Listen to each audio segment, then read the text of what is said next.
Hoi hoi. My name is Akash Thakkar, and I've been a professional freelance sound designer for the last 12 years, working on projects like Hyperlight Drifter, the recent released Hyperlight Breaker, Outer Wilds Echoes of the Eye, We Are OFK, Destiny, and many, many others. Now, across all my time and all my years in the industry, I've learned that there's one very important concept that pro sound designers need to grasp. And it's not a plugin, it's not a technique, and it doesn't even have to do with making cool sounds for the sake of making cool sounds. No. You see, for a project to go well, the communication both within and outside and beyond the audio department has to go exceedingly well. Anyone who's worked in games for even a little bit of time knows that the process can be absolute chaos. You have to deal with deadlines, shifting desires from higher ups, new hires, and feedback that goes along the lines of, but can you make this sound more purple?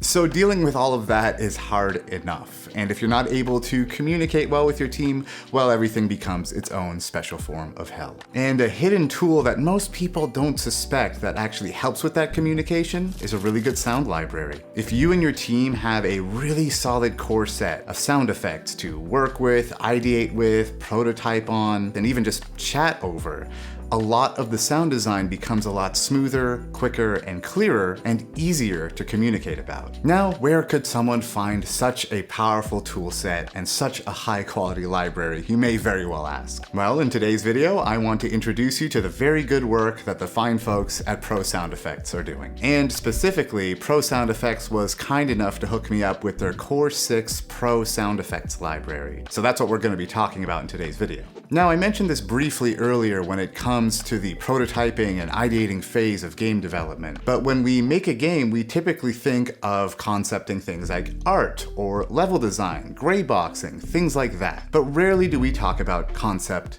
sound. But in those early days of game development, sound is just as important to concept out and try stuff out with as any other department. And when you have a good set of sounds to work with, you can start to just plop things out and see what ideas stick and what may or may not be the right direction for your project much quicker than if you were designing in a void without any reference or anything inspiring to start with. And when you know that everyone on your audio team is working with the same core set of high quality sounds, you can chat about specific sounds or specific ideas that you may have come up with when experimenting with layers, knowing that everyone else will actually be on the same page as you. And the same goes with the rest of the team when they start speaking to you about the sounds and prototypes and ideas that they're coming up with early on in the process. This alone can save you countless days later on in the project when you know early on you're going in a good direction because you prototyped and were able to quickly. Now, later on after the prototyping phase, it's likely that you'll want to iterate and create new sounds or even throw away what you did earlier, but go in the same general direction. And when it comes to being able to iterate well, having super good, super organized libraries with good metadata that allow for good searching is pretty key. Yes, you can get lots of free sound effects just by downloading one-offs from the internet, and that can be totally fine, especially to start with. But if the library gets bigger and bigger and things get harder and harder to search, it becomes kind of kludgy to work with those libraries because what you may be searching for may not be popping up when you're looking for it later. And the nice thing is, Pro Sound Effects libraries are actually cut up in a way that allow for better game audio workflows. So you can see here that when I'm scrolling through this library, I can actually find sounds with a bunch of variations already built in, meaning that if I want to make a sound with a bunch of variations later, as most sounds in game audio need, I know that I'm going to be covered. I'm not just going to have a couple cool layers that I can't really iterate on because they didn't give me any variations of the source sounds that I wanted to use. Instead, I know that I'm covered for variations in each of these source recordings, so I know anytime I create a cool sound, I can create extra variations on it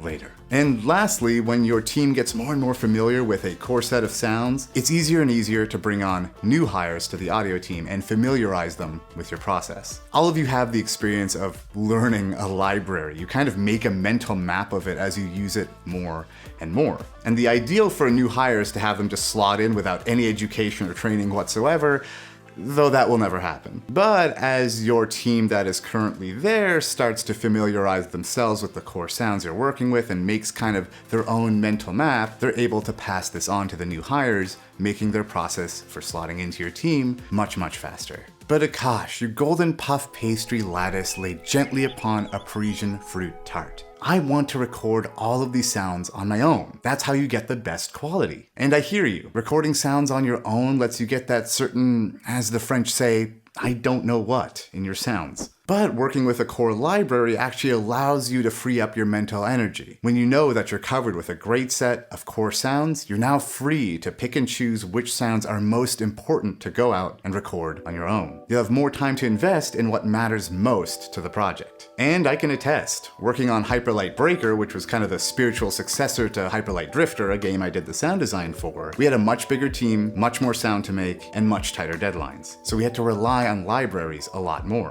I had an audio director, there were 2 composers, and even an audio programmer to work with. So with a bigger team, tighter deadlines, and more communication needed, libraries were a super key part of the process to make sure we were at least ideating well before we went off and recorded our own stuff and designed things from scratch. So while yes, a great sound library will help you make cool sounds faster, there are a lot of other hidden benefits. They can speed up your prototyping and ideating phase. They can help you communicate with your sound team much better by having a core familiar set of sounds that everyone is making a map of. They can inspire you with ideas that you may not have thought of, especially in the prototyping phase when you're just trying stuff out. They can free up your mental energy to let you record and create from scratch the sounds that matter most, and they can let you onboard new hires even faster. So those are some pretty darn good hidden benefits, I'd say. And this year, for the Game Developers Conference, Pro Sound Effects is running an exclusive offer. This is where game audio teams can enter to win a free sound pack, enter to win the complete bundle, and get exclusive discounts. All you need to do to participate is visit the link in the description below before April 30th, 2025. Alright,